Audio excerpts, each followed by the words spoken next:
Кинотега мен залдың удырға саңғым күр болығы бұл неме алыптыр шоу мұнды выступать ол мега ситк. Мен татар тілінің стендап поспейші. Мен қазақ стендап. Қазақ стендап керек па? Че? Поехали. Всем привет, добрый вечер, здравствуйте. Ребята, кто из вас первый раз видит меня на сцене? Похлопайте.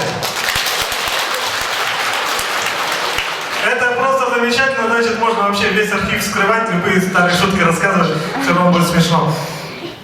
Знаете, у меня есть девушка, и многие люди меня спрашивают, почему я прихожу на выступление без своей девушки. Ну как многие люди спрашивают, конкретно она интересуется. Почему ты всегда, говорит, ходишь без меня? Она потом читает мой сценарий и говорит: Тимур, это что, все шутки про меня? Я говорю: нет, ты что? Это не все шутки про тебя.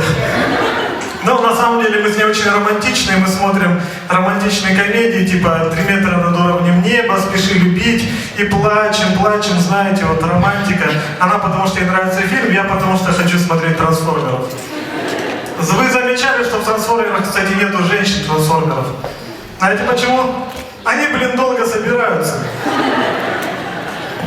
В стендапе есть такое правило, если ты, допустим, живешь в американском гетто, ты рассказываешь про гетто. Если ты женат, ты говоришь о том, как быть женатым. А я азиат. Вот у азиатов не так много фишек, но, например, вы знаете, как будет по-тувински чехол для телефона? Чехол для телефона.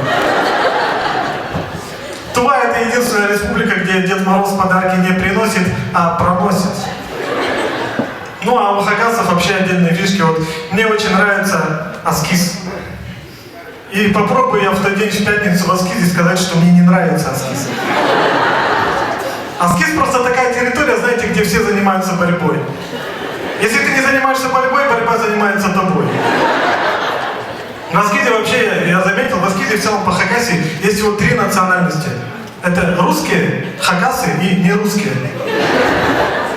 Ну и закончить хотелось бы тем, что однажды друг меня спросил: слушай, говорит, почему, говорит, русских миллионы, китайцев, говорит, миллиарды, а хакасов всего 1080? А я ему говорю: знаешь, Дима, элиты много не бывает.